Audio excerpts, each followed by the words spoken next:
ओह, तो ये टारगेट है।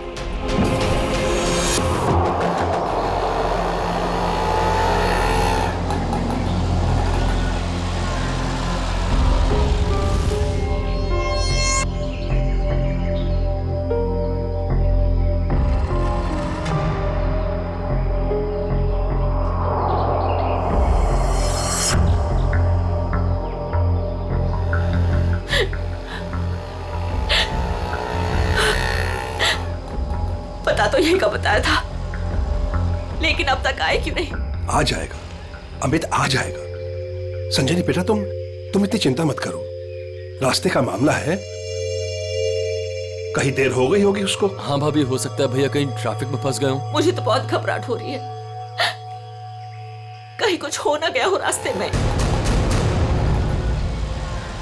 ये लो भाभी, आ गए भैया।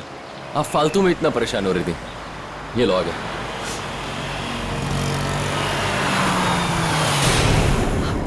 क्यों नहीं रहे? रुक क्यों गया वो? भैया को तो जगह पता थी।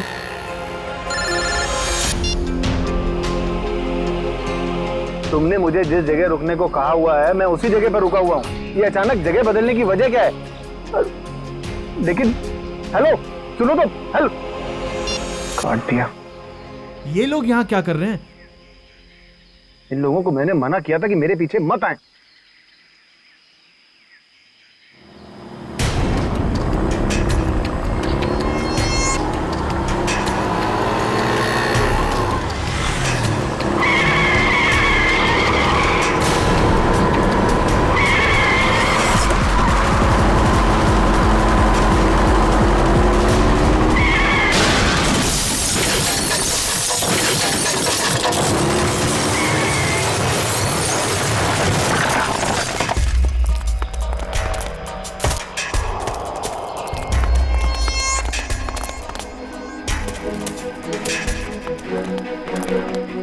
हटिए प्लीज, हटिए आप लोग, हटिए, एक बाजी हो जाइए प्लीज। अमित, अमित, अमित भैया, अमित भैया।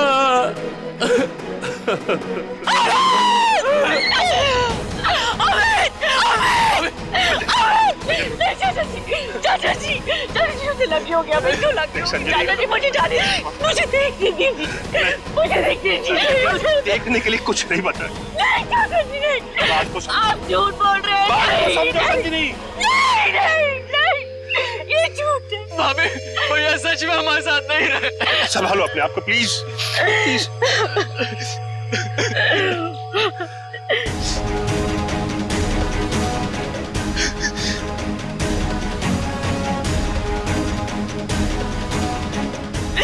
तुमने मेरे पति को मारा, तुमने मेरे पति को मारा है। मारा, क्यों मारा मेरे पति को? मैडम, इसमें मेरी कोई गलती नहीं है, मेरे ट्रक के ब्रेक फेल हो गए थे। मैं खुद हैरान हूँ ये कैसे हो गया। मैंने बहुत कोशिश की बचाने की। झूठ, तुमने मारा मेरे पति को, इसने मेरे पति को मारा।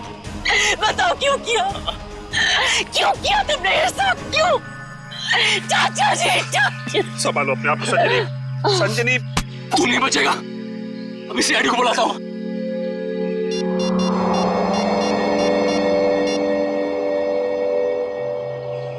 Hello CID.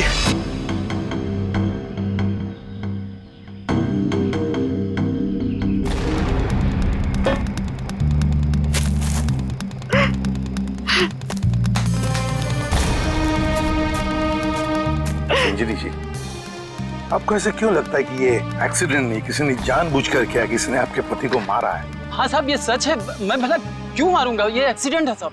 बाद में बात करूंगा। बताओ। सर ये जानबूझकर किया गया है। मेरे पति को मुझसे छीन लिया गया है। साहब, अच्छा खासा मैं गुजरात से चला आ रहा था, कहीं भी कुछ नहीं हुआ, यहीं पर आकर मेरी गाड़ी का ब्रेक फेल हो गया साहब। साहब वो गाड़ी बिल्कुल मेरे सामने थी, मैं ब्रेक लगाने की कोशिश भी कर रहा था, लेकिन साहब ब्रेक नहीं लग रहा था। साहब मैंने हॉर्न भी बजाया, स्टीयरिंग काटने की कोशिश की साहब, लेकिन ये एक्सीडेंट हो गया साहब। साहब मैंने बहुत बचाने की कोशिश की, स्टीयरिंग काटने की कोशिश की, स्टीयरिंग जाम हो गया साहब, इसीलिए ये एक्सीडेंट हुआ साहब। सही कह रहा है सर, ये किसी ने स्टीयरिंग और ब्रेक के साथ छेड़छाड़ की है सर। अच्छा, देखा आपने, मैं कह रही थी ना, ये एक सोची समझी साजिश है। मेरे पति को मार दिया गया है सर, और मैं आपको बता सकती हूँ क्यों। छोड़ दो संजनी, अब हम कुछ भी कर ले, हमारा अमित तो वापस आने वाला नहीं, हमारा तो घर ही उजड़ गया ना। अब किसी को कुछ बता के क्या फायदा होने वाला है? क्यों छोड़ दूं चाचा जी, अब छुपाने वाली बात रही क्या गई है। अमित तो अब नहीं रहे, और काजल का कोई पता ही नहीं। काजल? ये काजल कौन है?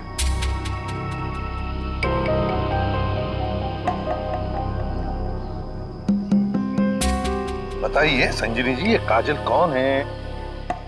अमित और मेरी इकलौती बेटी। क्या हुआ? उसे कल किसी ने अगवा कर लिया। आज अमित उसकी फिरौती की रकम देने आ रहा था। काजल को कल अगवा कर लिया गया, किडनैप किया गया, और हमें फिरौती की रकम लेके जा रहा था तो उसकी गाड़ी का एक्सीडेंट हो गया। दोनों बातों का कोई ना कोई संबंध जरूर है। हाँ सर, मुझे ऐसे लग रहा था कि कुछ बुरा होने वाला है। मेरा दिल घबरा रहा था सर, पर मेरी किसी ने नहीं सुनी सर। अमित, अमित, हमें भी साथ ले चलो। अमित नहीं, किडनैपर ने मुझे अकेले बुलाया। अच्छा, करण को तो ले जाओ। हाँ भैया, मैं चलता हूँ ना तुम्हारे साथ। मैं गार्डन में घूमने नहीं जा रहा हूँ करण। अमित, मुझे बहुत घबराहट हो रही है। अगर वहाँ पे कुछ नहीं होगा। तुम समझने की कोशिश क्यों नहीं कर रही हो? उन्हें जो कुछ चाहिए मैं उन्हें दे रहा हूँ। बस एक बार हमारी बच्ची सही सलामत हमें मिल जाए और हमें कुछ नहीं चाहिए। चलता हूँ मैं। अमित, अमित,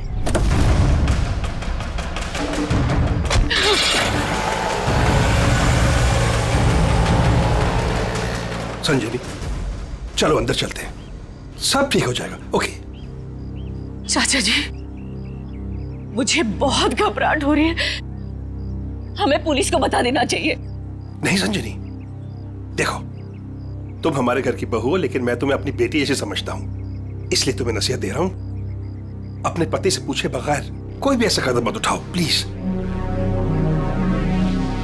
नहीं चाचा जी, मैं तो जाऊंगी। आप लोग चल रहे हो तो चलो। करण, गाड़ी निकालो।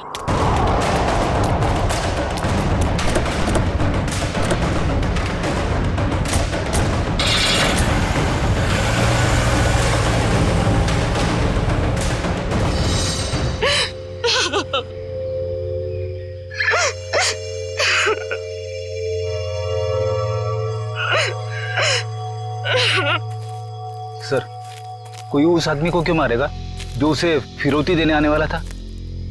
हाँ सर, ऐसा करके तो उसे पैसे भी नहीं मिलने वाले। सर, गाड़ी में पैसे नहीं मिले। पैसे नहीं मिले गाड़ी में?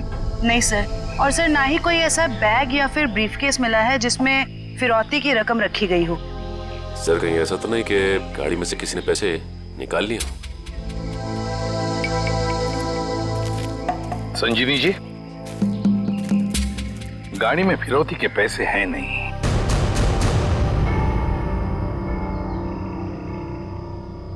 पैसा नहीं था। पैसा नहीं था? फिरौती कुछ और ही थी। क्या? कुछ और ही था? पैसा नहीं था तो और क्या था संजनी? सोना चांदी गहना कुछ तो होगा। मुझे कुछ नहीं पता। मैंने अमित से पूछा था, लेकिन उन्होंने मुझे बताया ही नहीं। कुछ नहीं। क्यों कर? तुम्हें कुछ पता है? सर, हमें बस इतना पता था कि काजल को अगवा करने वालों ने फिरौती मांगी है, और भैया आज यहाँ फिरौती देने वाले थे। कितना था, क्या था, हमें कुछ भी नहीं पता सर। संजनी जी, पता नहीं क्यों लेकिन मुझे लग रहा है कि आप लोग कुछ छुपा रहे हैं। हमसे कुछ भी छुपाइए मत, यही वक्त है सच सच बताने का। हम कुछ भी नहीं छुपा रहे हैं सर, यकीन कीजिए। सर, मेरी बेटी को बचा लीजिए।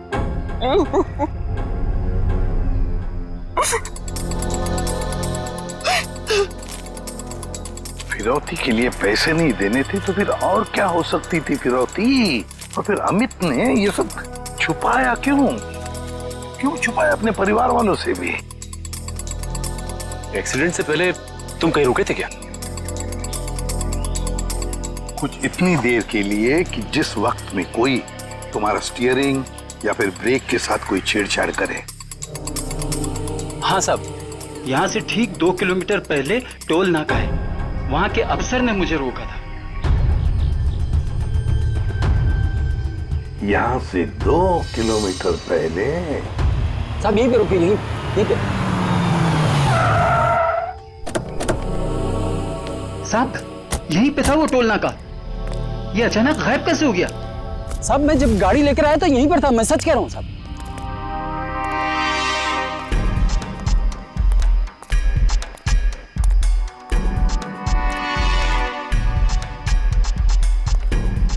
अगर यही था तो गायब कहाँ हो गया? ये देखो, यहाँ झाड़ियों के पीछे गायब हुआ है वो टोल नाका। हाँ साहब, ये बैरल और बम्बू तो यहाँ पर थे, वहाँ कैसे पहुँच गए? ये नकली टोल नाका सिर्फ तुम्हें रोकने के लिए बनाया गया था। और जब तुम यहाँ के उस नकली ऑफिसर से बात कर रहे होगे, उस वक्त तुम्हारे ट्रक के ब्रेक और स्टीयरिंग के साथ किसी ने छेड़खानी की है। यानी सर ये सब नकली था? जी हाँ, सब कुछ नकली था। अब एक काम करो, उस नकली ऑफिसर का स्केच बनाओ हमारे लिए। जी सर, यही है वो नकली ऑक्ट्रॉय ऑफिसर जिसने ट्रक रोका था। हमारे रिकॉर्ड में इसका कुछ मैच वगैरह है? नहीं सर, किसी से भी नहीं। सिर्फ इतना ही नहीं सर, जो अमित को फिरौती के लिए फोन आ रहे थे जिस नंबर से, उसका पता भी गलत दिया हुआ है। अब जिस समझ में नहीं आता, एक बाप अपनी बेटी को छुड़ाने के लिए फिरौती की रकम लेके जा रहा है, उसका खून होता है। क्यों होता है खून? क्या वजह हो सकती है? और सर, फिरौती अगर पैसा नहीं है तो और क्या हो सकता है? बॉस, शायद मैं कुछ मदद कर सकता हूँ आप लोगों को। तुझे गाड़ी में कोई फिरौती की रकम मिल गई क्या? नहीं, रकम नहीं मिली। कोई ज्वेलरी जो गाड़ी में छुपा के रखी गई हो फिरौती के तौर पे देने के लिए? नहीं, बिल्कुल। अरे डॉक्टर साहब, आपका हर जवाब अगर नहीं और बिल्कुल नहीं है तो मिला क्या आपको? आइसक्रीम। अमित की कार में आपको आइसक्रीम मिली है? नहीं। हाँ नहीं खानू की क्या मजाक है ये? सीधे सीधे बता क्या मिला है तुझे? मजाक नहीं है बॉस, बताता हूँ। मुझे अमित की दाहिने हाथ की उंगलियों में आइसक्रीम मिली। सर आइसक्रीम का फ्लेवर क्या था? Good question. Butterscotch flavour की आइसक्रीम थी। सर, आपको पूरा यकीन है कि आपकी जांच में कुछ गड़बड़ नहीं हुई है? तुम्हें मेरी जांच पर यकीन है कि नहीं? सर है, यकीन है, मगर ये यकीन करना थोड़ा मुश्किल हो रहा है सर कि एक आदमी अपनी अगवा की हुई बेटी के लिए फिरौती लेके जा रहा है और इस काम से पहले वो बटर स्कॉच आइसक्रीम के मजे लेने लगता है। देखो भाई, वो क्या कर रहा था क्या नहीं कर रहा था ये मुझे नहीं मालूम। अब इस क्लू से आप लोग कुछ ढूंढ सकते हैं तो ढूंढिए। मैं चलता हूं, बाय।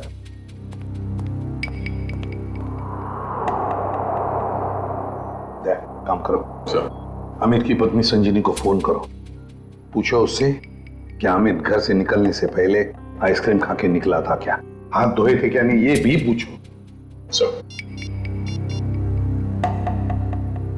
समझ में नहीं आता, एक बाप अपनी बेटी को छुड़ाने के लिए फिरौती की रकम लेके जा रहा है मगर बीच रास्ते में रुककर आइसक्रीम खाता है, butterscotch ice cream. Sir, sir Sanjini ने बताया कि उनकी बेटी को आइसक्रीम से एलर्जी थी, इसलिए वो लोग आइसक्रीम खाने से परहेज करते थे और घर में भी आइसक्रीम नहीं रखते थे सर। ये लो, इसका तो एक ही मतलब हो सकता है कि अमित ने आइसक्रीम घर से निकलने के बाद खाई है। सर ये अमित कैसा बाप है सर? अपनी बेटी को छुड़ाने से पहले कहीं रुककर बटरस्कॉच आइसक्रीम खा रहे हैं। पंकज, ये बाप आइसक्रीम खाने के अलावा कुछ और ही है। तुम लोग एक काम करो, पता लगाओ अमित के घर और फिरौती देने की जो जगह थी उसके बीच में कितने आइसक्रीम पार्लर्स हैं। जरूर अमित किसी न किसी आइसक्रीम पार्लर में गया होगा और वहीं उसने ये बटरस्कॉच आइसक्रीम खाया होगा। सर हमने सारे आइसक्रीम पार्लर चेक किए तो पता चला कि ये वही आइसक्रीम पार्लर है जहाँ से अमित ने कल आइसक्रीम खरीदी थी। ठीक है,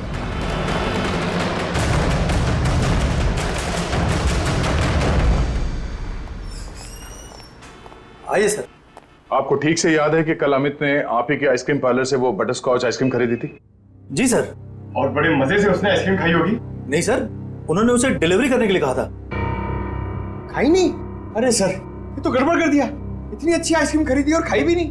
अगर उसने आइसक्रीम खाई नहीं तो फिर उसके हाथ में आइसक्रीम आई कैसे? किस एड्रेस पे भिजवाई थी आइसक्रीम? 1 minute ma'am. पता करना होगा कौन है वो खास आदमी जिसके लिए अमित ने अपने इंपॉर्टेंट काम को रोककर उसके लिए आइसक्रीम भेजना ज्यादा जरूरी समझा। ये रहा मैम। ये तो अमित के घर का एड्रेस है। सर समझ में नहीं आ रहा, अमित अपनी बेटी को छुड़ाने के लिए जा रहा था और यहाँ से उसने अपने घर आइसक्रीम भिजवाई। वही तो, ये कोई खुशी की बात तो थी नहीं जो आइसक्रीम भेजना बहुत जरूरी है। अच्छा, ये आइसक्रीम की डिलीवरी कितने बजे हुई थी? तकरीबन 1:30 बजे। सर उस समय तो अमित के एक्सीडेंट की छानबीन चल रही थी। इसका मतलब है घर पे परिवार का कोई भी नहीं होगा।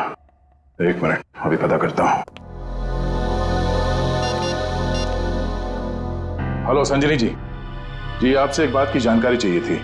क्या कल दोपहर 1 से 1:30 बजे के बीच आपके घर आपके नौकर ने या फिर वॉचमैन ने किसी आइसक्रीम की डिलीवरी ली थी? ठीक है, ओके, थैंक यू। मैनेजर साहब, उस वक्त उनके घर पे कोई भी नहीं था। वॉचमैन और उनके घर के नौकरानी को उन्होंने छुट्टी दे रखी थी, घर पे ताला लगा हुआ था। तो फिर आइसक्रीम की डिलीवरी कैसे हुई? लेकिन सर, हमारे रिकॉर्ड के मुताबिक कल ये डिलीवरी हुई थी। ये डिलीवरी किसने की थी? गिरीश।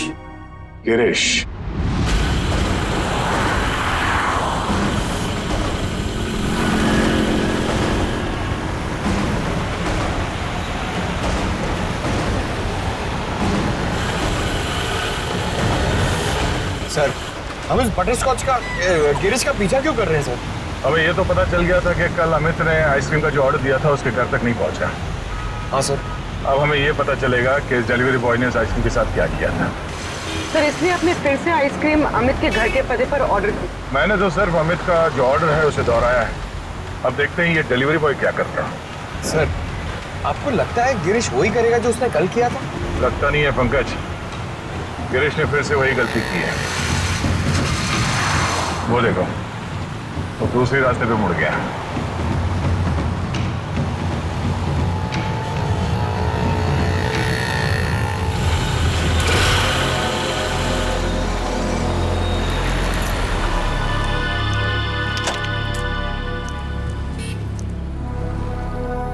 सर ये तो बस स्टॉप पे आके रुक गया। लगता है ये यहाँ किसी का इंतजार कर रहा है। किसका सर? शायद उसी आदमी का जो कल शायद इससे मिला होगा। पर वो आदमी आज नहीं आया और आएगा भी नहीं, क्योंकि ये आइसक्रीम का ऑर्डर तो हमने दिया था। तो हम लोग जाके उससे पूछ क्यों नहीं लेते? नहीं, देखते हैं ये करता क्या है। सर, मुझे तो लगता है कल भी इसने इसी तरह पेड़ के नीचे मस्त खड़े रह के आइसक्रीम खाई रहेगी और आज भी खाने वाला है।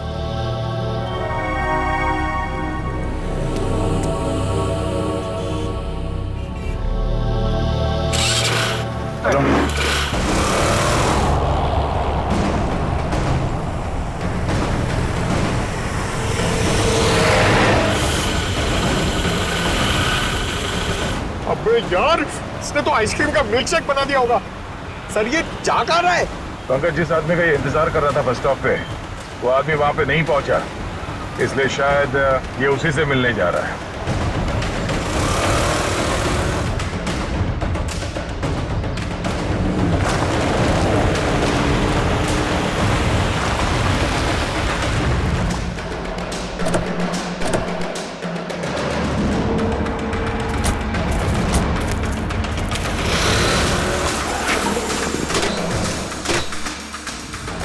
लगता है ये उसी आदमी को ढूंढता हुआ यहाँ पर आया।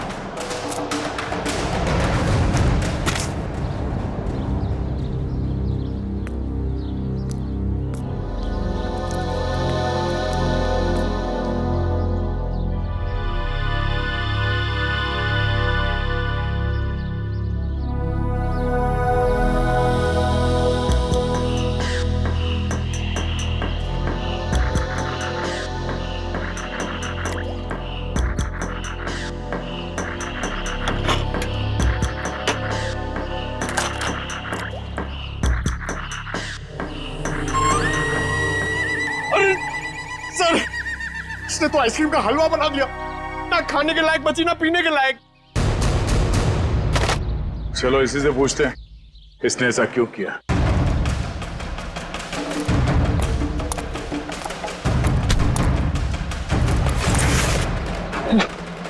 हेलमेट निकाल।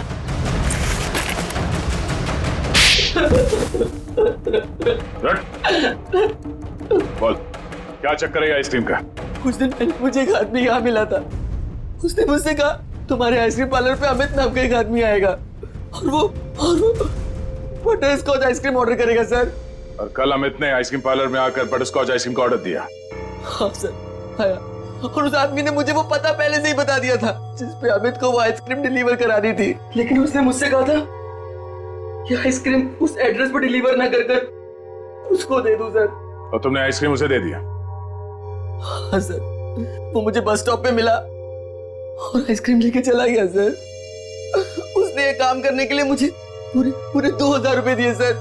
उस आदमी का नाम, पता, फोन नंबर कुछ मालूम है? नहीं सर, गलती हो गई सर, माफ कर दीजिए।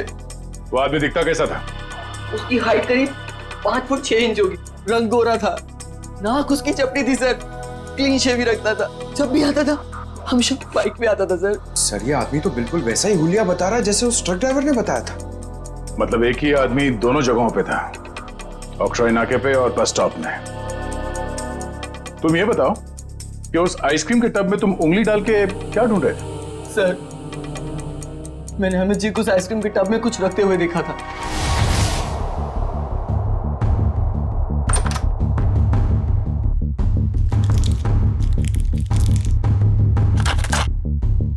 मैनेजर साहब, हाँ इस आइसक्रीम के डिब्बे की डिलीवरी करा दीजिए जल्दी, इसका टाइम पे पहुंचना बहुत जरूरी है। आप बेफिक्र रहिए, ये बिल्कुल समय पे पहुंच जाएगा। जी इस बात का ध्यान रखिएगा कि यही डब्बा पहुंचे, कोई दूसरा नहीं। हाँ बिल्कुल यही डब्बा पहुंचेगा और आपकी आंखों के सामने। Girish, yes sir. बेटा ये डब्बा इस पते पे दे आना। Okay sir. ठीक है। तो इसीलिए अमित की उंगलियों पे वो आइसक्रीम लग गया जिसके ट्रेसेस डॉक्टर सालुंके को मिले थे। हाँ सर। मैंने सोचा उसको आइसक्रीम दे दूंगा और अपने पैसे ले लूंगा सर। और वो तुम्हें यहाँ भी नहीं मिला? नहीं मिला। फिर मैंने सोचा कम से कम मैं उस आइसक्रीम के टब में से वो कीमती चीज तो निकाल लूं। अब तो अमित के घर वाले बता सकते हैं कि अमित ने उस आइसक्रीम टब में क्या कीमती चीज रखी थी और उस आदमी को वो कीमती चीज क्यों चाहिए थी। क्या ये क्या कह रहे हैं आप सर? फिरौती देने से पहले अमित आइसक्रीम खरीदने गए थे? जी हाँ, और उसने उस आइसक्रीम में कुछ रखा था। हाँ, और जरूर वही चीज फिरौती थी। क्या लगता है आप लोगों को, क्या रखा होगा उसने आइसक्रीम में? सब कल सुबह मैंने उनके हाथ में एक यूएसबी ड्राइव देखा था जब वो स्टडी रूम से निकले थे। USB drive? 1 मिनट सर, कहीं अमित ने वो यूएसबी ड्राइव आइसक्रीम में तो नहीं रखा? सर ऐसा ही था, और भी ऐसे रखे रहते थे उनके पास। ऐसी क्या खास बात छुपा के रखी होगी यूएसबी ड्राइव में अमित ने, जो फिरौती के तौर पर इस्तेमाल किया?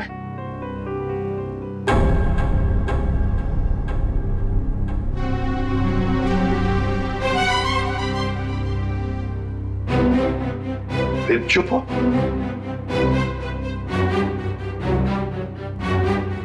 आप लोग चुप क्यों हैं? क्या छुपा रहे हैं आप लोग?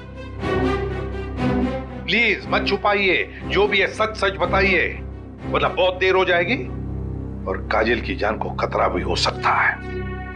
बताइए। सर वो दरअसल सबको हम बताते हैं कि हम एक्सपोर्ट इंपोर्ट का बिजनेस करते हैं, बट एक्चुअली में कुछ और ही है। सर हम सरकार के लिए लाइव हथियार बनाते हैं।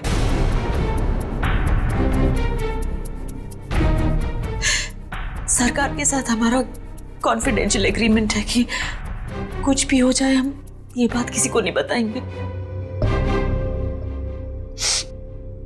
कहीं कोई खुफिया जानकारी तो नहीं थी इस यूएसबी ड्राइव में जो अमित ने आइसक्रीम में डालकर दे दिया किसी को? गद्दारी की है अमित ने, देश के साथ गद्दारी। नहीं नहीं, वो गद्दार नहीं थे। हो सकता है कि बेटी के अगवा होने की वजह से एक बेचारा बाप टूट गया हो और उसने गलत कदम उठा लिया हो। बेटी की वजह हो या और कुछ भी, मगर देश के साथ कोई भी गद्दारी नहीं कर सकता।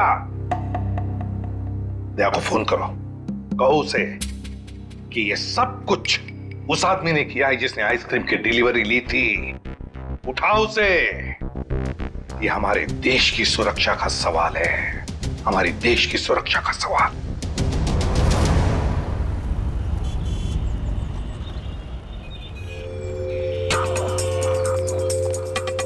सर, इस दुकान के सीसीटीवी से सामने वाले बस स्टॉप का फुटेज हमने उस पॉइंट से क्यू किया है जब वो आइसक्रीम डिलीवरी बॉय सामने आके रुका था। गुड, लेकर सर देखते हैं कौन है वो आदमी जो डिलीवरी बॉय से आइसक्रीम लेकर गया।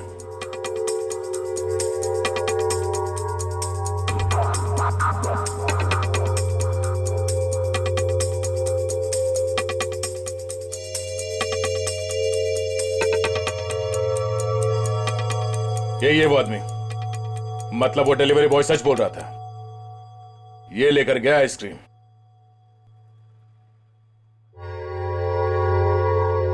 पूर्वी, एक मिनट पॉज करो।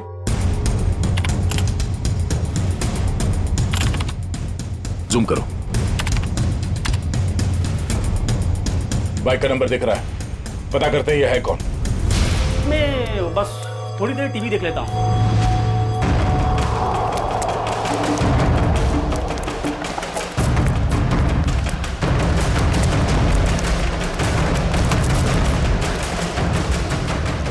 भाग क्यों रहा है, हैं?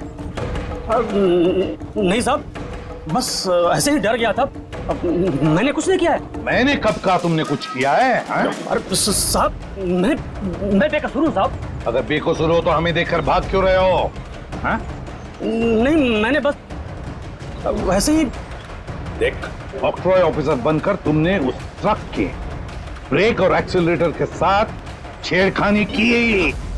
साहब मुझे नहीं मालूम था साहब। सर, इसके भी ब्रेक्स और एक्सीलेटर खराब कर देते हैं, भागना और अटकना बंद हो जाएगा इसका। नहीं साहब। तो फिर बता।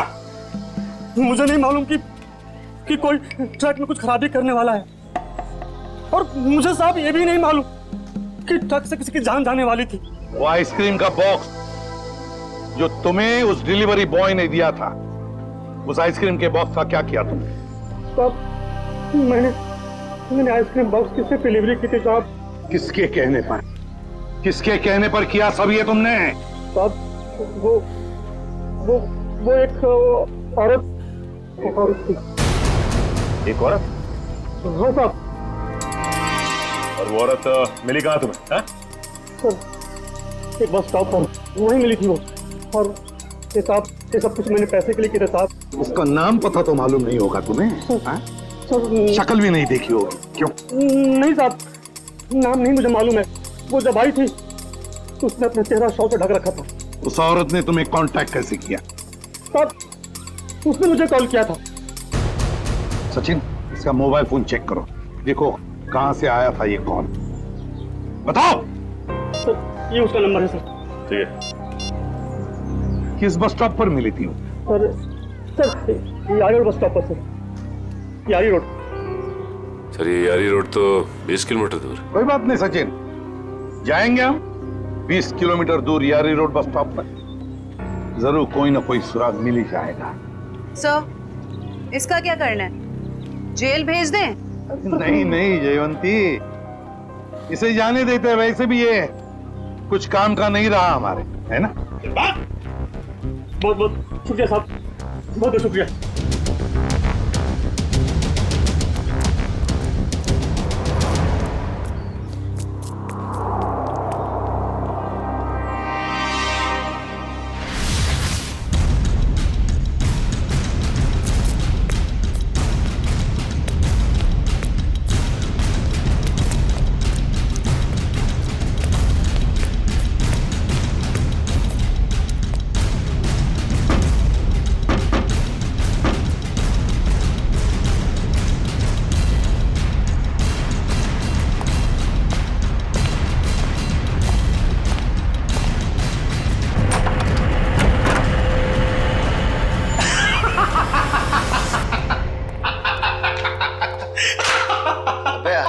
क्या हुआ? इतना हंस क्यों रहा है? अरे यार, आज 3 सीआईडी वालों को चूना लगा के आ रहा हूं। उन्होंने मेरी बातों पर भरोसा कर लिया। अरे बता तो। अरे यार, सीआईडी वालों ने तो मुझे पकड़ ही लिया था। मुझे लगा कि आज तो मैं गया, लेकिन उसके बाद मैंने कहानी सुनाई, एक ऐसी कहानी सुनाई ऐसी कहानी सुनाई कि सीआईडी वालों को भेज दिया कि आरी रोड बस स्टॉप। बिल्कुल झूठी कहानी।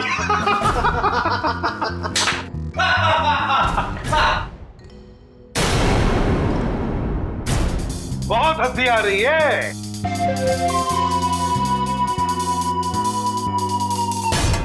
चलो अब हम भी एक कहानी सुनाते हैं तुम लोगों को कि कैसे सीआईडी वालों ने इस टॉमी को बेवकूफ बनाया।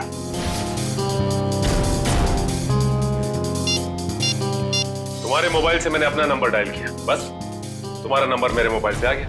और तुम्हारा नंबर ट्रैक करते करते हम यहां तक पहुंचे, तुम सबकी बारात निकालने।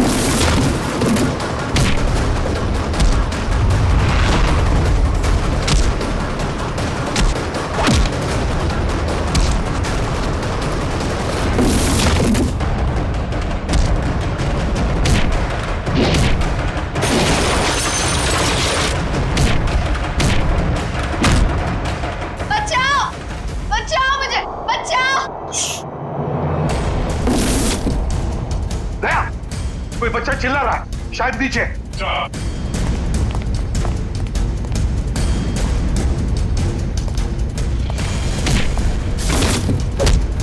तुम काजल हो? घबराओ मत बेटा।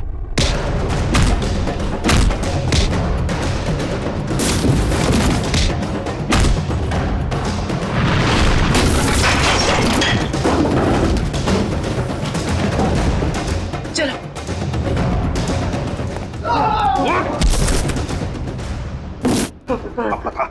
पता यूएसबी ड्राइव कहाँ है? सर मुझे नहीं पता सर। बोल। मुझे नहीं पता सर। अंकल, वो यूएसबी इनके पास नहीं है, किसी और के पास है। किसी और के पास है? किसके पास है बेटा? मैंने उन्हें बात करते सुना था, वो गुजरात जाने वाले, वहां से बॉर्डर क्रॉस करेंगे। गुजरात? तो फिर दया, उन्हें रोकना होगा। तुम जाओगे दया गुजरात।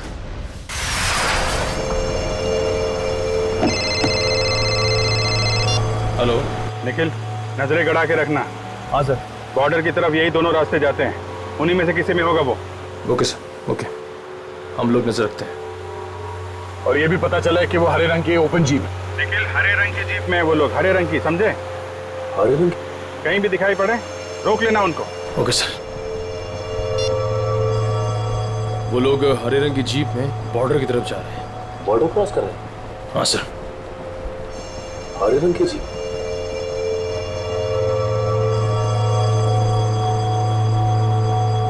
एक मिनट, वो देखो सामने कोई जीप दिखाई दे रही, लगता वही लोग। हाँ, लग तो वही रहे। रुक जाओ, देखो आप लोग सीआईडी से हैं, तुम लोग यहाँ से बच के जा नहीं सकते हो।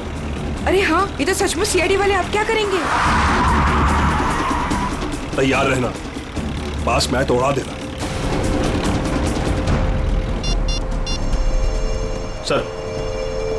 सर वो लोग हमारे सामने ही हैं। ग्रेट, पकड़ लो उन्हें।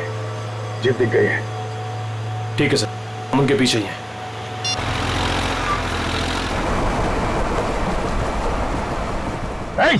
रुक जाओ तुम लोग, हम लोग सीआईडी से। रुक जाओ।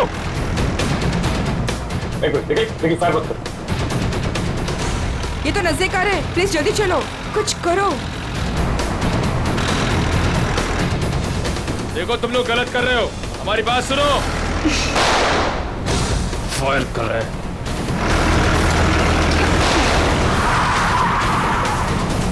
देखो तुम लोग गलत कर रहे हो, अपने आप को मारे।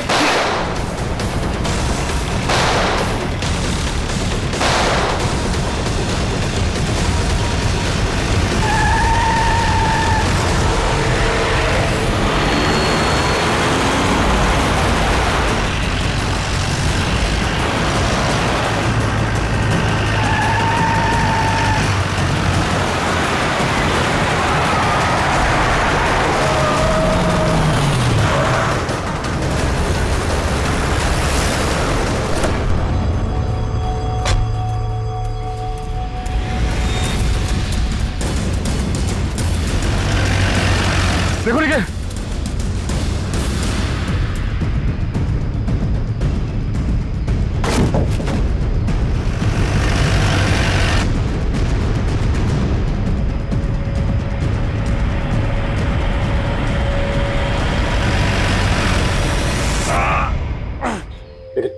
एक काम करो जल्दी, अभिजीत सर को इन्फॉर्म करो जल्दी।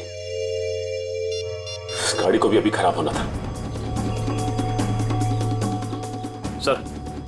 सर हम लोग उनका पीछा कर रहे थे, सर हमारी गाड़ी फंस गई। Oh no. सर उनको पता चल गया हम उनका पीछा कर रहे हैं। हाँ सर। Okay sir. ठीक है, हम लोग देखते हैं। ओके सर, ठीक है सर। क्या हुआ? यार उन लोगों की जीप तो फंस गई है और दुश्मन निकला जा रहा है। क्या करें? एक रास्ता है हमारे पास, गाड़ी घुमाओ गया।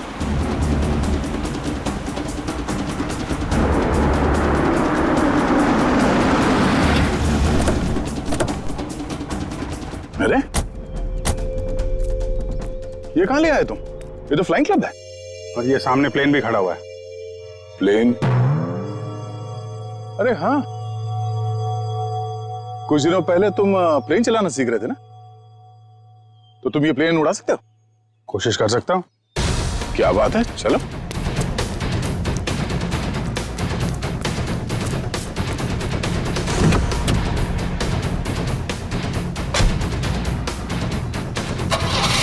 और जोर से निकल। तुम्हें आता है ना चलाने? अरे आता है यार, ट्रेनिंग ली है। देख रहा हूं जरा।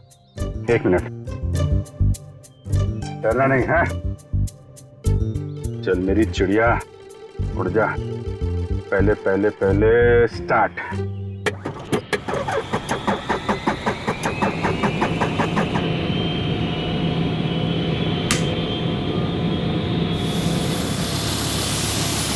अरे अभिजीत, ये कहाँ जा रहा है? अरे यार एक मिनट करता हूँ। अभिजीत क्या कर रहे हो यार? ये कहाँ जा रहा है? तुम्हें चलाना आता है ना? ये हो जाएगा यार। अभिजीत, ये सवाल क्या? बैठे रहो। हो जाएगा यार। ये अरे आजा चिड़िया, इधर आजा। क्या यार, मैंने 2 ही लेसन लिए थे। अरे यार, अरे पकड़ के बैठो। चल। याद आया। यही है।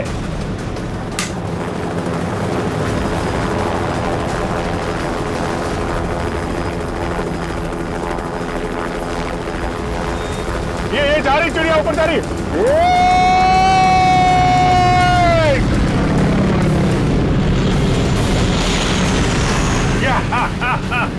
हो गया ना यार।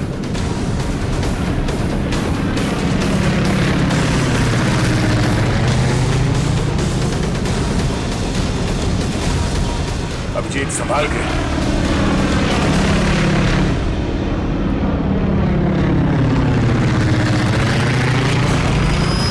हमें किसी भी तरीके से जीप को बॉर्डर पार करने से रोकना होगा। वो देखो, हाँ? सचिन और निखिल। क्या इस तरह?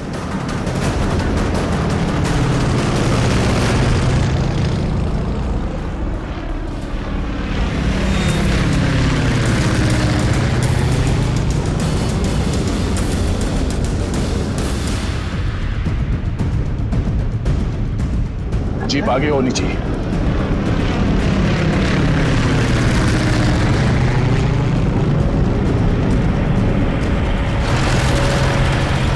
वो देखो अभिजीत, जीप आ गई है। पीछे चलो अभिजीत।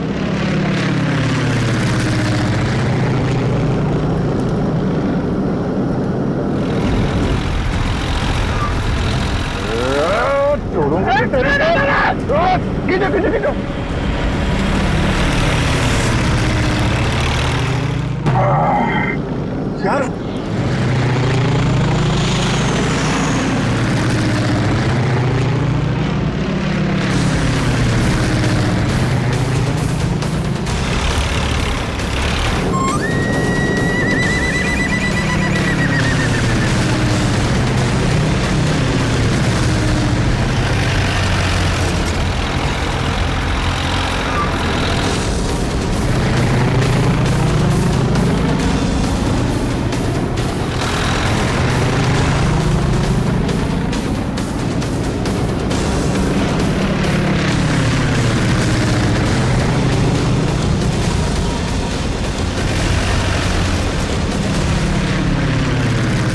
काम करते हैं, इसको पीछे से ही पकड़ते हैं। जो भी करना संभाल के करना है।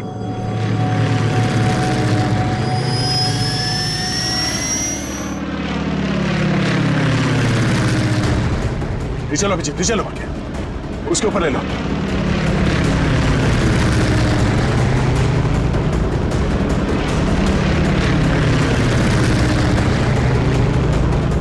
छोड़ूंगा ना इसको आज।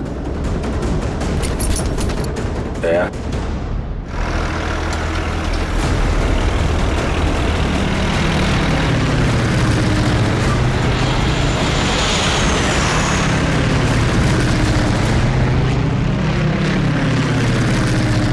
फिर से ट्राई करता हूं। दया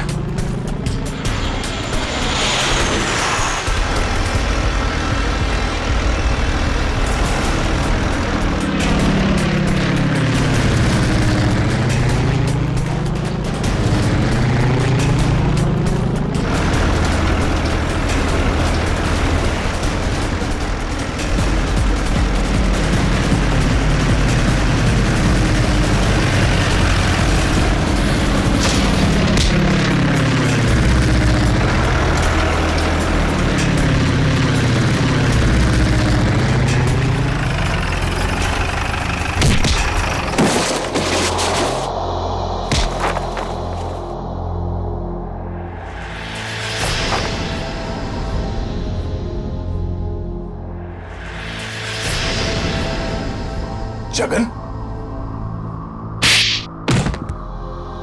शर्म आनी चाहिए जगन तुम्हें। अपने ही परिवार की लड़की को किडनैप किया तुमने, और ऋचा तुम पैसों की लालच में इस गुनाह में शामिल हुई थी। तुम्हारे पास तो वो इन्फॉर्मेशन पहले से थी जो तुमने अमित से फिरौती के तौर पे मांगी थी, तो फिर तुमने ये सब क्यों किया? क्योंकि मैंने वो सारी इन्फॉर्मेशन पहले ही दुश्मनों को भेज दी थी, और मुझे पता था कि सरकार को इस बात का पता चल जाएगा। इसलिए तुमने किडनैपिंग का ड्रामा किया ताकि इसमें अमित फंस जाए। जी, और जब सरकार इस बात की छानबीन करेगी तो यही पता चलेगा कि अमित ने अपनी बेटी की जान बचाने के लिए वो सीक्रेट्स दुश्मनों को भेज दी। अमित को तो तुमने बहुत सफाई से मरवा दिया ताकि किसी को कुछ पता ना चले और मामला यहीं खत्म हो जाए। और जब इसे पता चला कि हम इसके सच्चाई तक पहुंचने वाले हैं तो देश छोड़ के भागने की तैयारी में था। कहां तक भागोगे अपने गुनाह से बच के? फांसी का फंदा तुम्हारा इंतजार कर रहा है।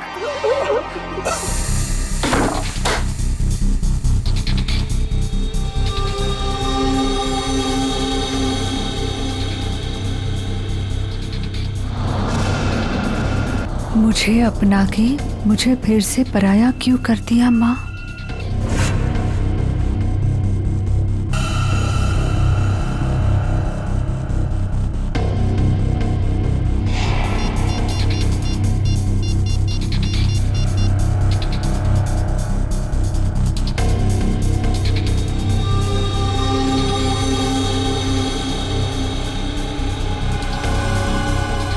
क्या आपने मुझसे कभी प्यार नहीं किया माँ?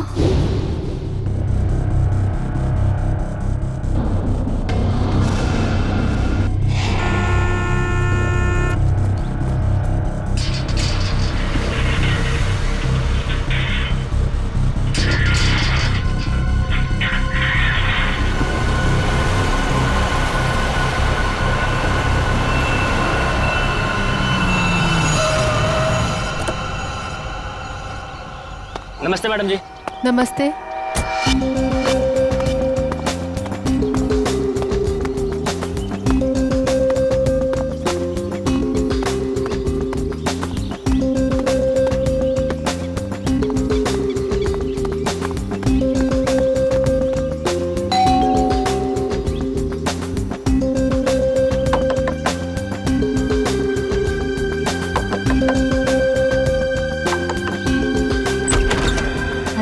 दरवाजा कैसे खुला है?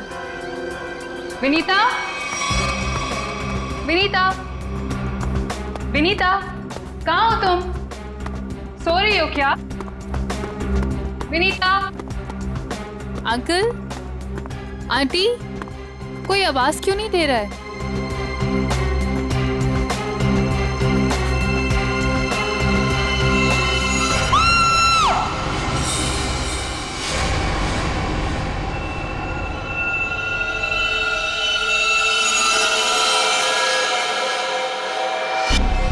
काफी खून बहा है सिर से,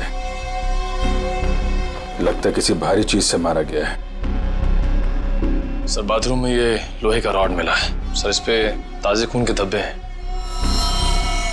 हो सकता है इन दोनों को मारने के लिए इस रॉड का इस्तेमाल किया गया है।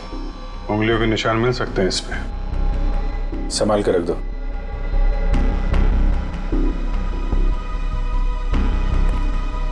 वैशाली जी, आपने सबसे पहले देखा लाशों को? मैंने और मेरी फ्रेंड विनीता ने टेनिस खेलने का प्लान बनाया था। जब मैं यहाँ आई तो विनीता मुझे नहीं मिली और अंकल आंटी की लाश। लाश के आसपास किसी को देखा था? यहाँ पे कोई नहीं था। और बाहर का दरवाजा खुला हुआ था? जी, पर मुझे विनीता की फिक्र हो रही है क्योंकि उसका फोन सुबह से बंद आ रहा है।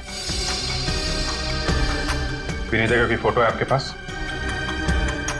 फोटो तो ये रही। वंश सर, ये फोटो सब चेक ना किया और पुलिस स्टेशन में भेजो, इसकी जान को खतरा हो सकता है। सर। और आप हैं यहाँ के वॉचमैन। वॉचमैन का मतलब समझते हो? घर का रखवाला। ये रखवाली की तुमने अपने मालिक और मालकिन की? कैसे कहूँ साहब, अब तो ये बोझ पूरी जिंदगी मेरी आत्मा पर रहने वाला। तुम्हारे रहते हुए खूनी अंदर आया तो आया कैसे? ये बात तो मेरे लिए भी पहेली बनी हुई है। ऐसी पहेली सुलझाना सीआईडी को अच्छी तरीके से आता है। प्लीज साहब, मेरे बाबूजी से इस तरह बात मत कीजिए, ये दिल के मरीज है और अगर इन्हें कुछ हो गया तो मेरा क्या होगा? चुप कर, माफ करना साहब, मेरा बेटा है, मुझसे बहुत प्यार करता है। चल जा, बाहर जाके बैठ। कल रात विनीता घर पे थी? हाँ साहब, वो घर पे ही थी, मगर रात को देर से आई थी। 2 बजे घर पे आई थी वो। और वैशाली जी, आप कितने बजे आए? सुबह 8 बजे।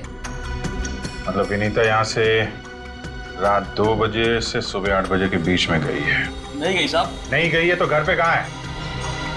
तुम ड्यूटी पे कितने बजे सो रहे थे ये बताओ। नहीं साहब, हम बिल्कुल नहीं सोए।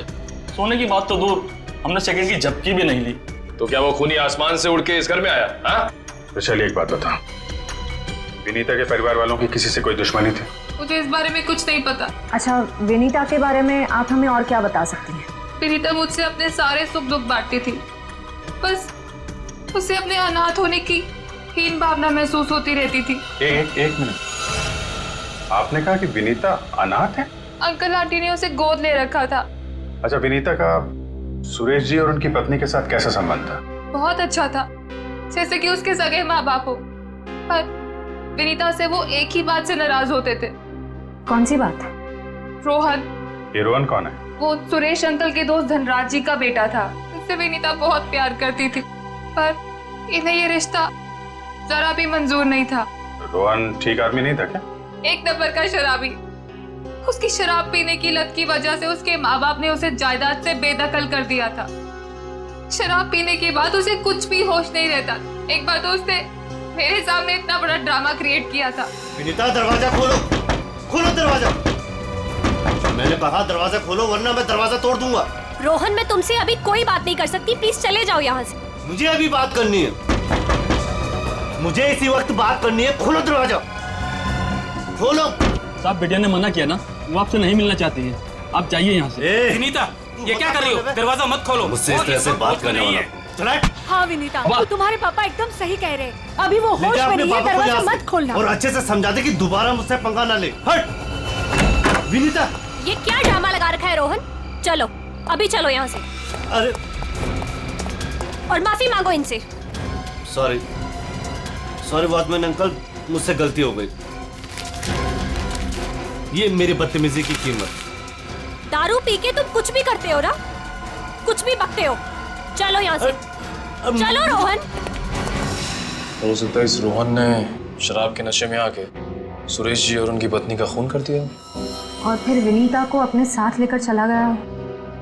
इस रोहन का नंबर है आपके पास? हाँ नंबर तो है मेरे पास। 1982345561।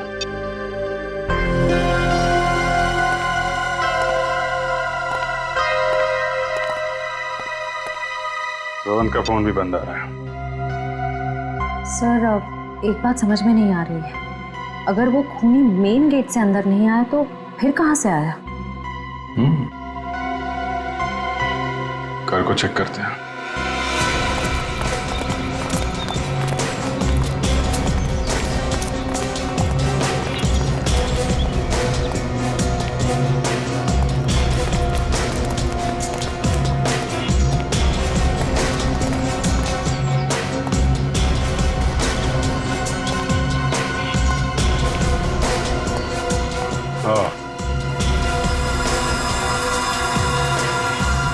ये देखा?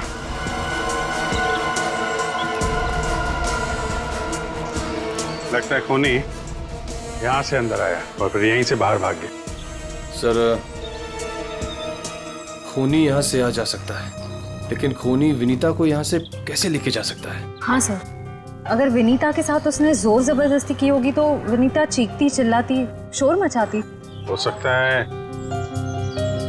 विनीता को बेहोश कर दिया। इसके पहले उसे कुछ हो, हमें उसे ढूंढना होगा और इस रोहन से भी मिलना पड़ेगा।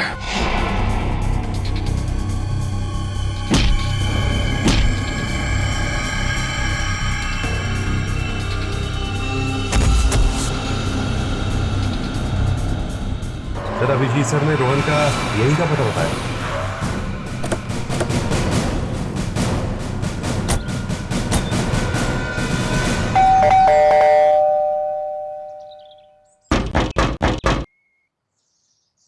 सर ये रोहन वाकई में अंदर नहीं है या फिर जानबूझ के दरवाजा नहीं खोल रहा है? अभी पता चल जाएगा।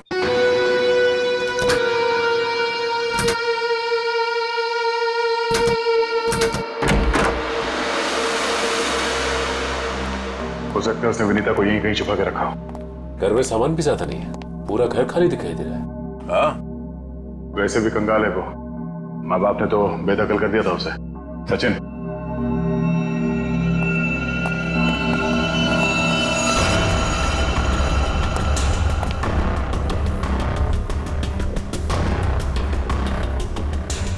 सर यहाँ तो कोई भी नहीं है, ना ही विनीता और ना ही रोहन। हो सकता है उसने अपना ठिकाना बदल दिया। काम करो, घर की तलाशी लो, कोई ना कोई सुराग जरूर मिलेगा।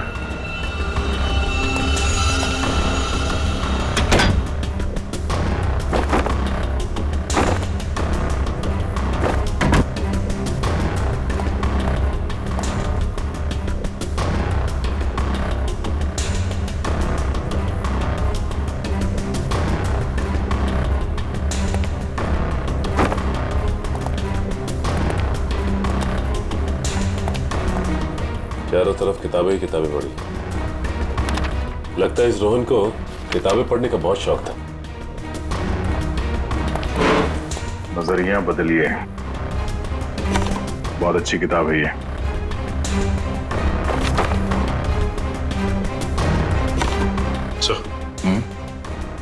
ये देखिए, इस डस्टबिन में ये दस्ताने पड़े थे।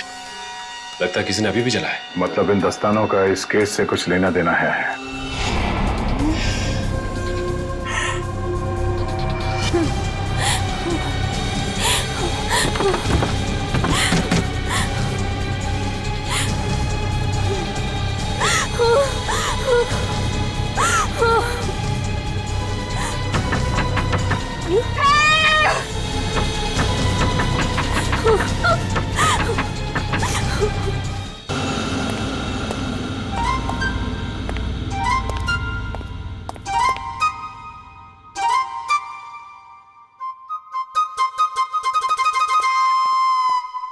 Ready sir.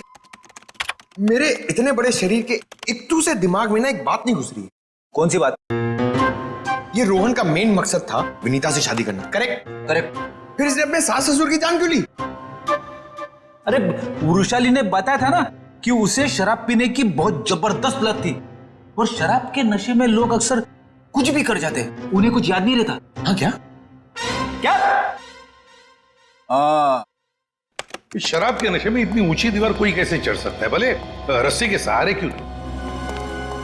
और फिर विनीता, वो तो शराब नहीं पीती, वो क्यों गई रोहन के साथ? सर वैसे भी विनीता तो उनकी सगी बेटी थोड़ी थी। जो कुछ भी हो, जो कुछ भी हो, लेकिन वो अपने माता पिता से बहुत प्यार करती थी। नहीं नहीं नहीं, कुछ और ही चक्कर है। लगता है इन दोनों को मारने का ही प्लान था। सर हाँ, लगता है ये काम किसी लुटेरे का होगा। फ्रेडी लुटेरा नहीं हो सकता। कोई लूटने के लिए आता तो घर का सारा सामान वैसे के वैसे कैसे रहता? नहीं नहीं, ये मुजरिम जो भी है ना, उसका एक ही मकसद था, इन दोनों को खत्म करने का। सर, हाँ, एक बहुत ही हैरान कर देने वाली बात पता चली है। क्या? सर विनीता ने 1 हफ्ते पहले फायर ब्रिगेड में फोन किया था, और ये रही उस फोन कॉल की audio clip. Hello fire brigade, मेरे घर में आग लगी है, प्लीज जल्दी किसी को भेज दीजिए। मेरा एड्रेस है 603 हर्ष विहार शांति नगर। लेकिन सर जब फायर ब्रिगेड वाले उनके घर पहुंचे तो विनीता की मम्मी माला जी ने उन्हें ये कहकर वापस भेज दिया कि वहां कोई आग वाग नहीं लगी है। हाँ, उसके घर में तो कोई आग लगने का निशान भी नहीं मिला। अरे झूठ क्यों कहा उसने? यही बात तो समझ में नहीं आ रही। फायर ब्रिगेड वाले ने खुद देखा था स्टोर रूम से धुआं निकलते हुए, उसने अंदर जाना भी चाहा, लेकिन माला जी ने उसे रोक दिया। माला जी ने फायर ब्रिगेड वाले को अंदर जाने से रोक दिया? क्यों? कुछ और ही चक्कर है।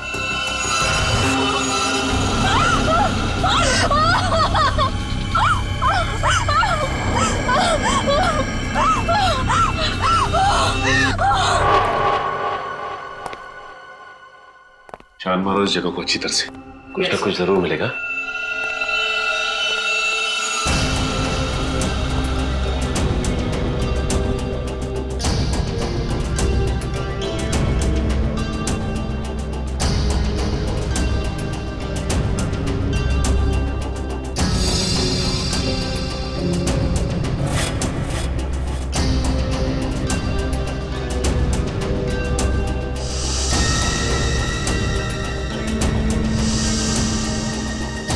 ये क्या? क्या हुआ सर? सीलिंग पे पेंटिंग बनाया। बड़ी ही अजीब बात है। देखते।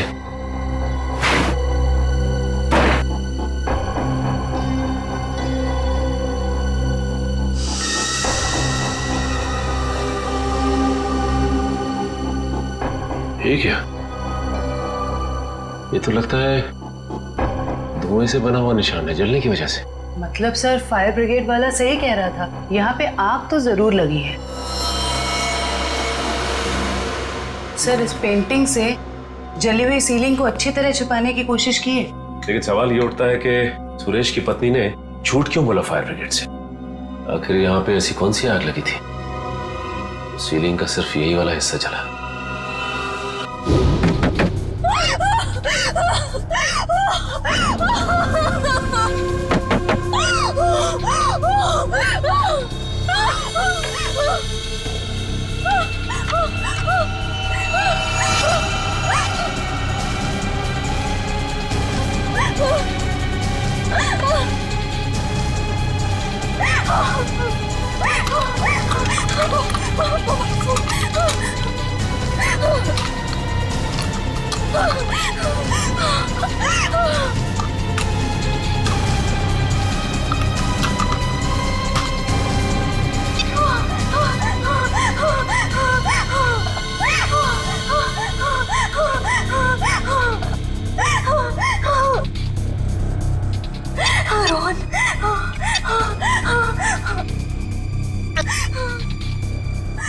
रोहन फोन क्यों नहीं उठा रहा?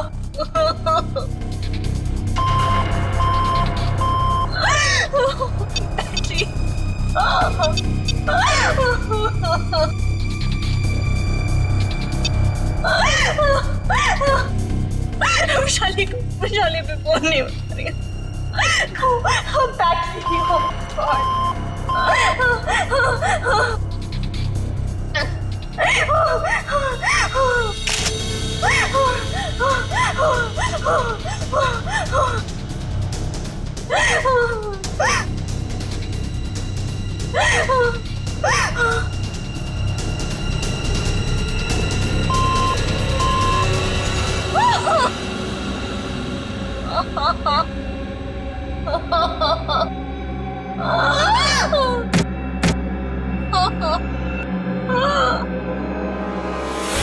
बस मौत रात को 1 बजे से 3 बजे के बीच में हुई है। और सर वॉचमैन कह रहा था कि विनीता रात को 2 बजे घर लौटी थी। सर अगर खून उससे पहले हुए होते तो वो चीखती चिल्लाती या बाहर जाती। मतलब खून 2 और 3 बजे के बीच में हुए हैं। सालुंके साहब, हमें जो लोहे का रॉड मिला था उसके ऊपर से खूनी के उंगलियों के निशान मिले या नहीं?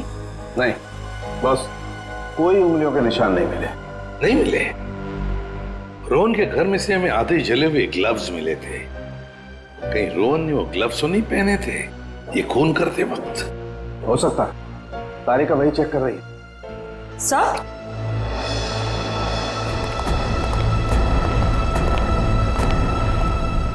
सर ये खास किस्म का सॉल्यूशन है, इकोडेल्पाइट नाम।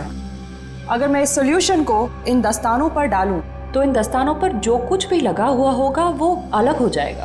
अरे वाह, फॉरेंसिक टेक्नोलॉजी कहां से कहां पहुंच गई है।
अरे इन पे तो खून लगा है, देखते हैं किसका है।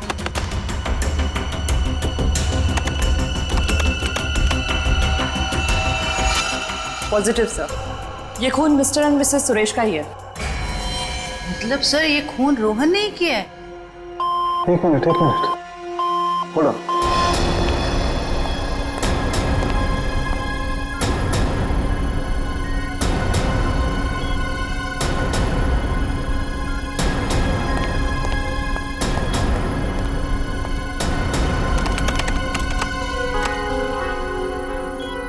बस वो देखो,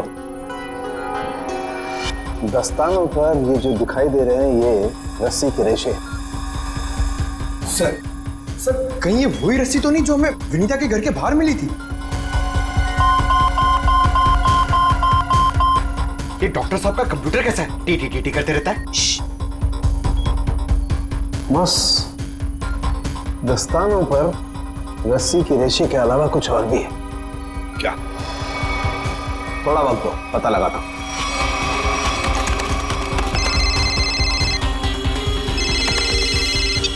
हाँ श्रेया, ठीक है। क्या?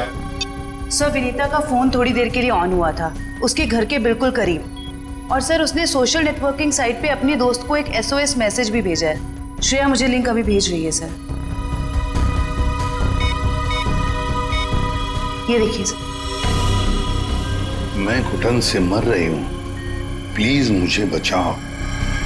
Vinita, my God.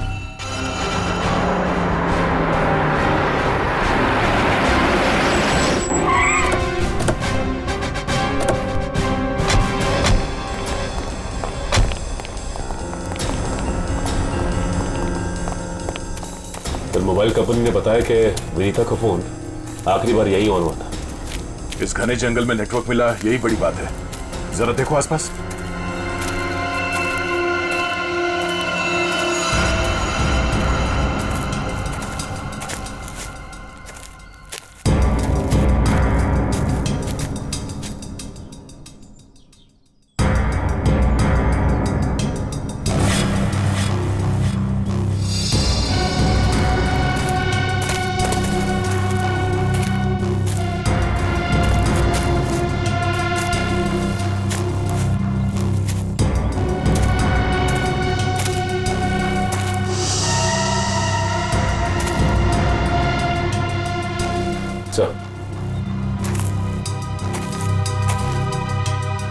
सामने एक झोपड़ी दिखाई दे रही है।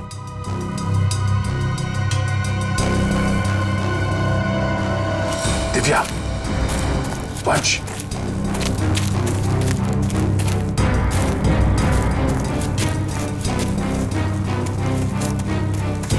चौकन्ने रहना।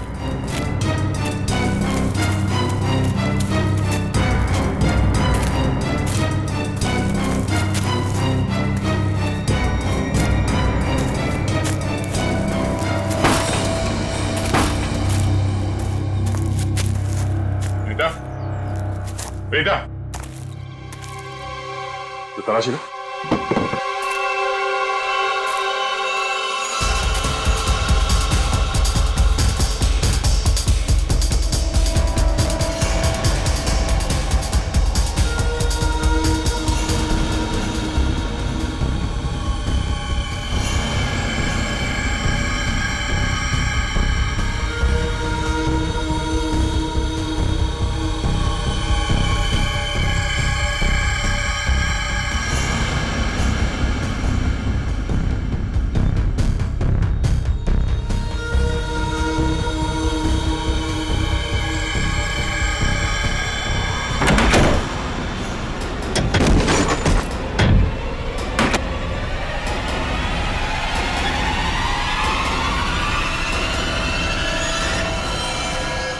तो ये तो रोहन है। सॉरी वॉचमैन अंकल, मुझसे गलती हो गई। हम लोग सोच रहे थे कि सब रोहन का किया था, पर किसी ने इसे ऊपर पहुंचा दिया। सर नहीं, ऐसा तो नहीं कि विनीता ने अपनी आत्मरक्षा के लिए इसे मार दिया? नहीं, इसे भी ठीक वैसे ही मारा है, सर पे वार करके, जैसे विनीता के माँ बाप को मारा था। खूनी को एक ही है। सकता है कि खूनी ने रोहन को मारा और विनीता को साथ ले गया। हो सकता है, या ये भी हो सकता है कि वो यहीं कहीं आसपास हो। तो देखो,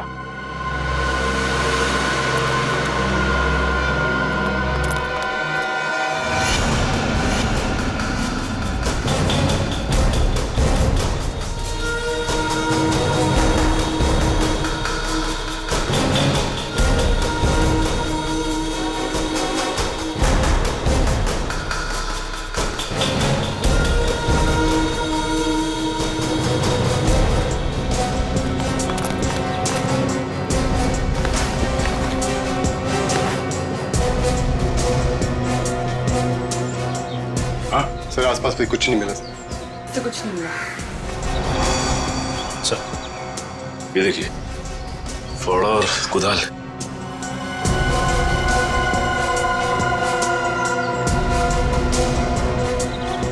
कहीं जमीन के नीचे तो नहीं? यहाँ पे खुदाई का सामान पड़ा हुआ है, जरा फावड़ा दिखा ना।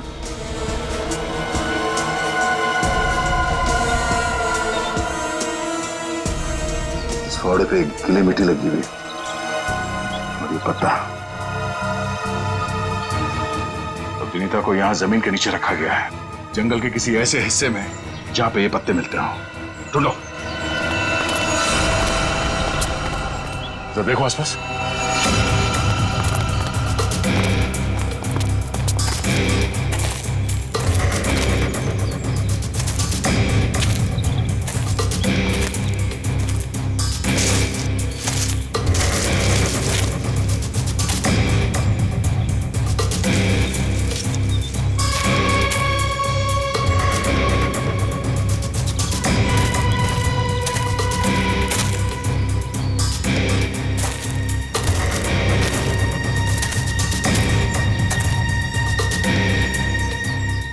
सचिन, वंश, दिव्या,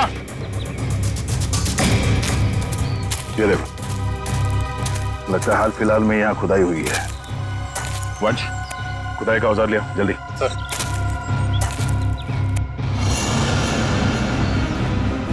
गुड, यहाँ पे खोदना शुरू करो।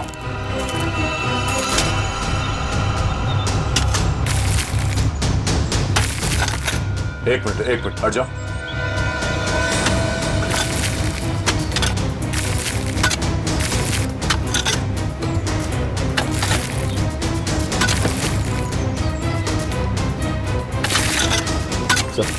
हाँ? कुछ है। एक मिनट, खोदना बंद करो, हाथ से निकालो।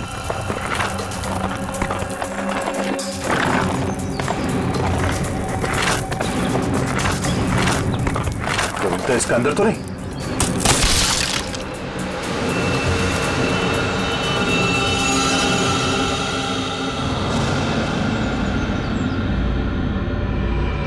विनीता! ओह नो, सांसें धीमी चल रही है, इसे अस्पताल ले जाना होगा। निकालो उसको बाहर जल्दी। हाथ दो, निकालो बाहर निकालो, पैर पकड़ो उसके। चलो।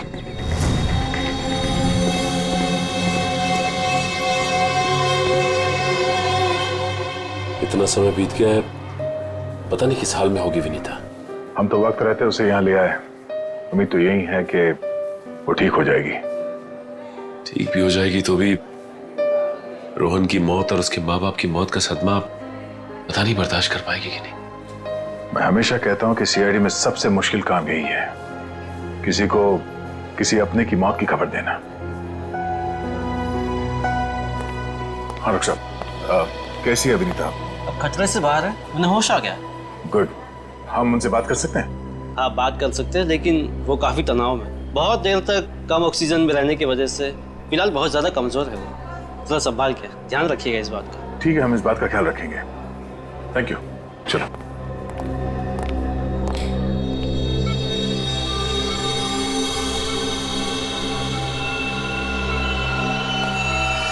अरे नहीं नहीं नहीं, लेटे रहो, आराम करो। Thank you sir. डॉक्टर ने बताया कि आप लोगों ने मेरी जान बचाई। अरे हम तो बस एक जरिया थे, जान बचाने वाला तो वो है। ये ऊपर वाले की भी मुझे समझ नहीं आती। जब उसने मेरी जान बचाई तो मेरे मम्मी पापा की जान भी बचा लेते। तो तुम्हें अपने माता पिता के मर्डर के बारे में पता है? हाँ जी सर, जिस वक्त ये सब हुआ मैं नीचे हॉल में रोहन से फोन पे बात कर रही थी, तभी मैंने कुछ आवाजें सुनी। फिर क्या हुआ? और जैसे ही मैं दौड़ के ऊपर गई तो किसी ने मुझे क्लोरोफॉर्म सुंघा दिया, लेकिन मैं पूरी तरह से बेहोश नहीं हुई थी। और किसी ने मेरी आंखों के सामने मेरे मम्मी पापा का खून कर दिया। सर, जिस किसी ने भी मुझे दोबारा अनाथ किया है, आप प्लीज उसे छोड़िएगा मत। उसे फांसी होनी चाहिए, फांसी। बिल्कुल, तुम्हारे माता पिता और रोहन के खूनी को हम। क्या रोहन का भी खून हो गया? अब मैं किसके सहारे जीऊंगी? प्लीज सर, संभालिए अपने आप को, प्लीज।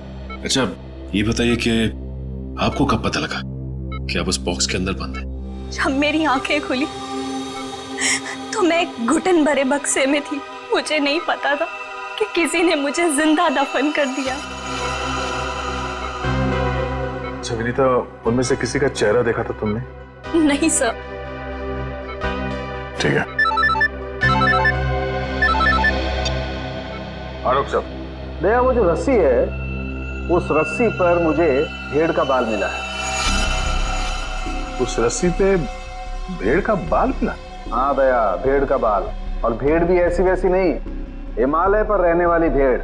ओह, मतलब वो रस्सी किसी ऐसे आदमी का है जो हिमालय पर्वत के आसपास जाके आया है या फिर वहीं का रहने वाला है? बिल्कुल बिल्कुल।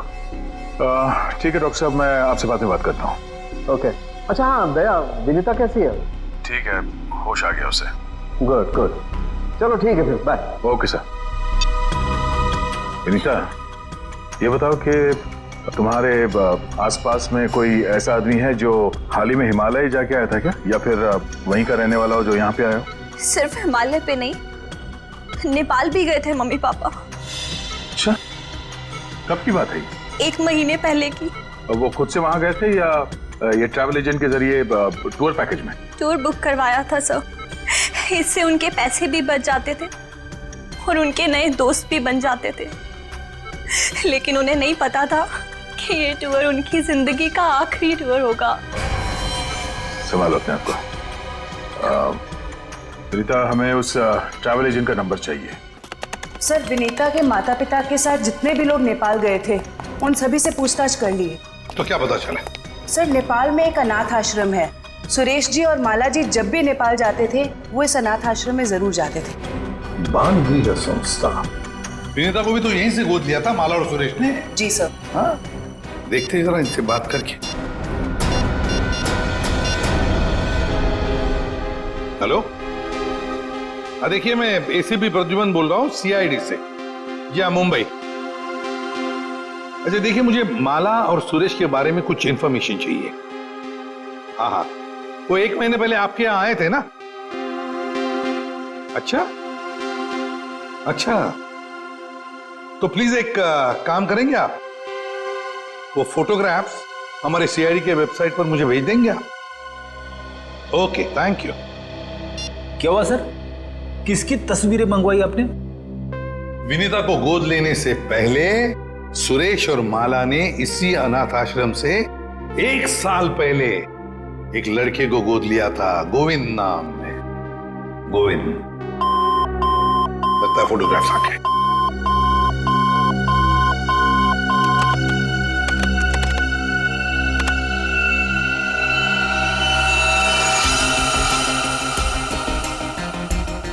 पांच साल की उम्र थी, साल 1999। मतलब सर, वो आज तकरीबन 20 साल का होगा। अभी पता चल जाएगा गोविंद अगर आज है कैसे दिखता होगा।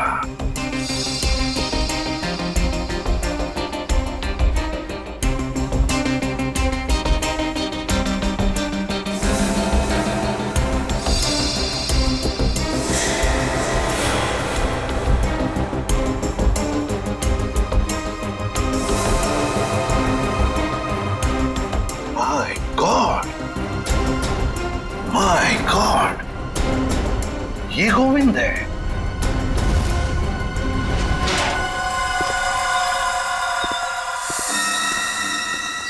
अब देखते हैं कहां भागेगा।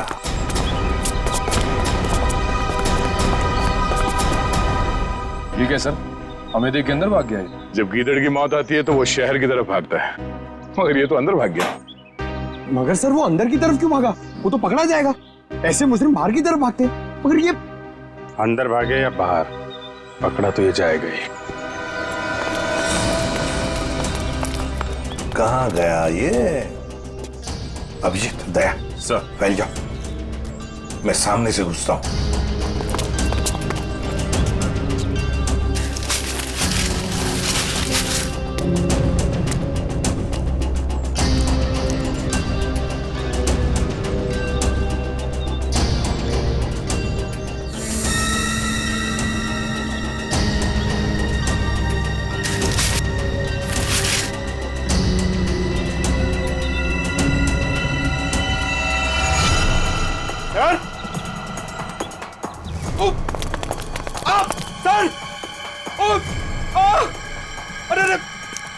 क्या हुआ? सर खुजली हो रही है सर।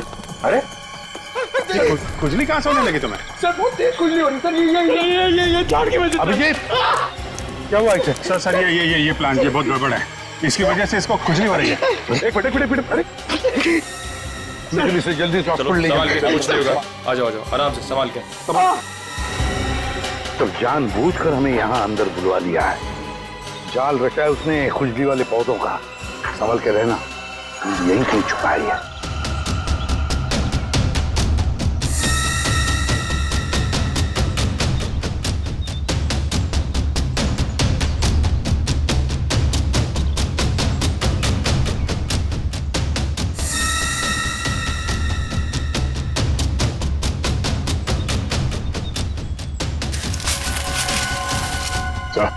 हाँ?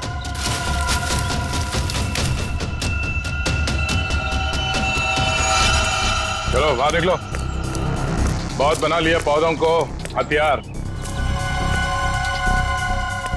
अब विदाई का समय आ गया है तुम्हारा।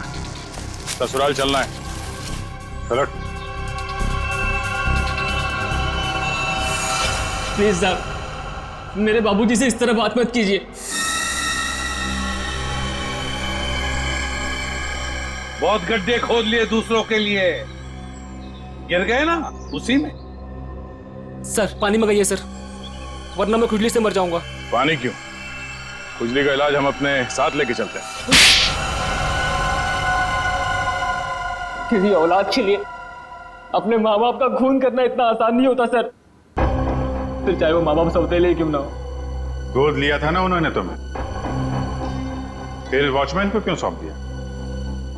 यही सच तो मैं भी जानना चाहता था सर कि मुझे गोद लेने के 1 साल बाद मेरे माँ बाप को ऐसा क्या सूझा कि उन्हें लगा उन्हें एक लड़की को गोद लेना चाहिए, और मुझे फिर ऐसे ही सड़क पर छोड़ दिया और विनीता को गोद ले लिया। क्या तुम्हें सड़क पे छोड़ दिया?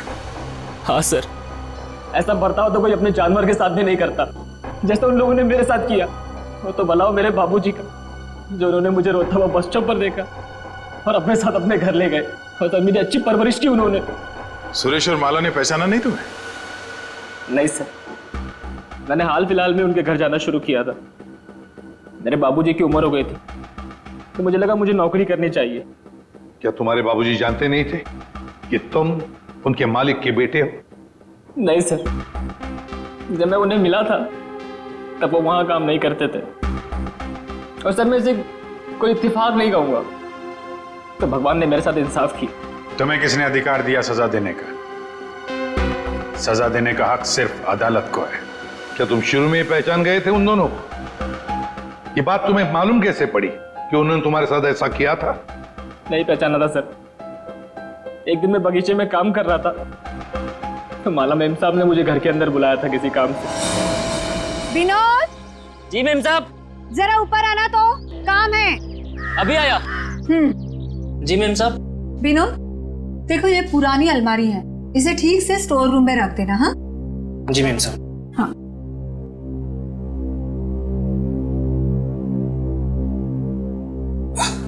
क्या हुआ विनोद, बहुत भारी है क्या? बहुत ज्यादा भारी मेम साहब। एक काम करता हूँ, इसमें से कुछ सामान बाहर निकाल लेता हूँ। मगर निकाला हुआ सामान फिर से रख देना अंदर। हाँ जी मेम साहब। हाँ।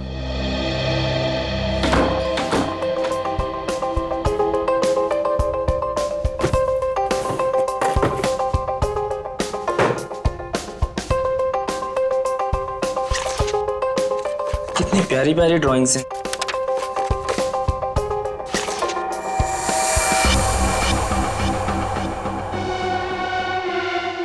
ये तस्वीर तो मेरे बचपन की है। इसका मतलब साहब और मेम साहब ने मुझे गोद लिया था। विनोद, कितनी देर, जल्दी करो। जी मेम साहब, बस हो गया।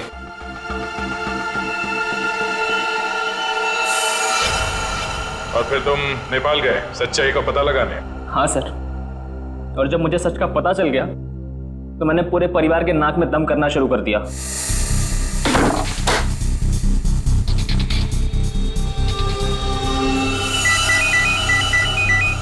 किसका फोन है? हेलो हेलो,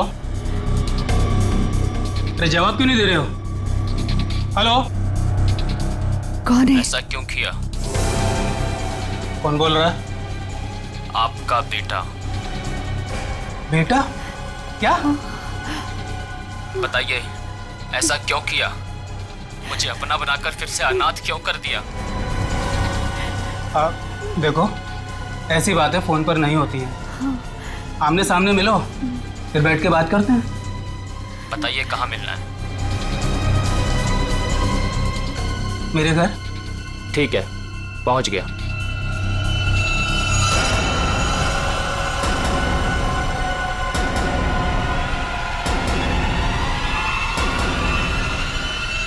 स्टोर रूम की अलमारी में तुम्ही ने आग लगाई थी ना?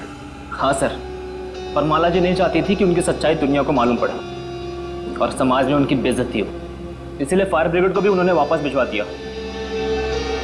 और रोहन, रोहन को क्यों मारा? मैं रोहन को नहीं मारना चाहता था सर, उससे मेरा कोई लेना देना था ही नहीं। मैं तो उसके घर गया हुआ था वो दस्ताने रखने के लिए, ताकि आप लोगों को दस्ताने उसके घर से मिले और आप लोग उस पर शक करें।